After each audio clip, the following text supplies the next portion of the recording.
काय आहे माणूस नक्की?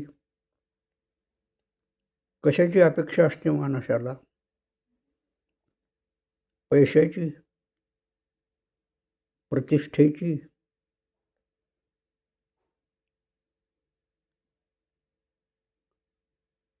आणखी कशा-कशाची? पण एक म्हण आहे ना इंग्रजीत, हे सगळं जरी गेलं, पैसा, प्रतिष्ठा जरी गेली, तरी समथिंग इज लॉस्ट. पण तुमचं आरोग्य जर गमावलं तुम्ही, तर एव्हरीथिंग इज लॉस्ट. मग हे एव्हरीथिंग वाचवायचं का? की फक्त आरोग्य वाचवायचं? हा एक प्रश्न असतो. आणि मग माझ्यासारखा माणूस थोडंसं काही दुखायला लागलं की अस्वस्थ होतो. तसा मीही बाह्यतः निरोगी वाटत असलो तरी तसा निरोगी नाहीच मी. मला गेल्या 37 वर्षांपासून डायबिटीस आहे आणि डायबिटीसबरोबर अंधन म्हणून बीपीसुद्धा येत असतो. त्या दोन्हीच्या गोळ्या चालू आहेत. त्याच्यानंतर गेल्या 13 वर्षे आधी माझं प्रोस्टेटचं एक ऑपरेशनही झालं. त्याचीही एक कायमची गोळी मला घ्यावी लागते. त्यातूनच एक प्रॉब्लेम आला. माझ्या लघवीची धार कमी होणं आणि कधी-कधी त्याने तर इतकी चिंता वाढते की काय करावं आणि काय नाही. मध्यंतरी नागपूरच्या एका डॉक्टरकडे गेलो तर त्यांनी ऑपरेशन सुचविलं आणि ऑपरेशन नको, टाळावं असं मला वाटलं. असो, माझ्या आवडीच्या माणसाला हे सगळं मी आधीच सविस्तर सांगितलेलं आहे.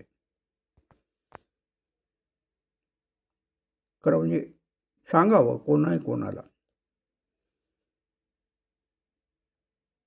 घरच्या सगळ्यांना माहिती असतेच आपलं काय आहे ते. बाहेरच्याही माणसांशी आपण त्याबाबत जर बोललो तर आपलं दुःख कमी होते. उलट लोकांचा समज असा असतो की बुवा जेवढं लपवून ठेवता येईल तेवढं लपवून ठेवा. मला नाही आवडत ते. आणि मग गेल्या वर्षी अशी एक वेळ आली की माझ्या आवडीच्या माणसाला सुद्धा मला ते सारं सांगावं लागलं. अर्थात त्याबद्दल त्यानंही माझ्यासाठी मनपूर्वक आरोग्यदायी राहावं अशी याचना केली. कालच म्हणजे तसं परवापासून मी पडश्याने बेजार आहे.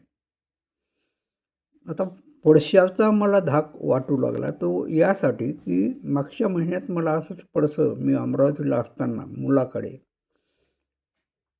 आलं होतं. आणि त्यातून एक दिवस परिस्थिती अशी निर्माण झाली की बाहेरच्या बंगईवर मी अंग टाकलं रात्री जेवण झाल्यावर आणि एकाएकी माझा श्वास बंद पडतो की काय असं वाटायला लागलं. कारण हे होतं की बेडका माझ्या गळ्यात येऊन अटकला. तो धड वरही जात नव्हता आणि खालीही येत नव्हता. माझे डोळे घाबरल्यामुळे असतील कदाचित, पण पांढरे होऊ लागले की काय असं मला वाटायला लागलं. आणि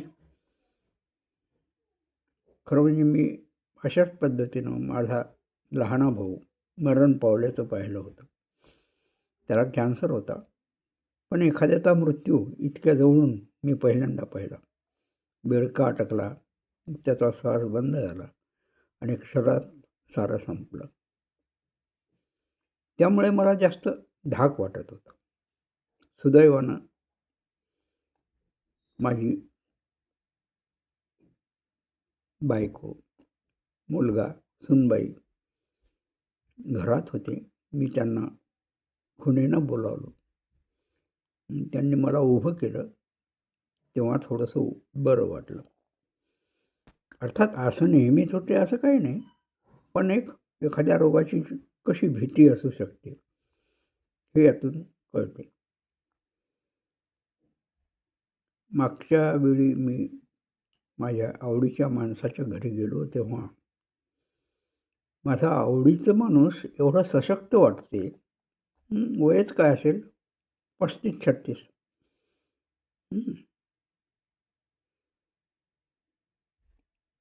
पण त्याच्याकडून कळलं की त्यालाही 2 व्याधी आहेत. एक, त्याची कंबर दुखते, खूप त्रास होतो. आणि दुसरं, त्यालाही बहुतेक मुतखड्यासारखा लघवीचा त्रास आहे. म्हणजे जगात सर्वसुखी असा कोणी नाही असं वाटते. असावं, प्रत्येकानं सुखी असावं हीच अपेक्षा. अच्छा. GN, Teju, LK, T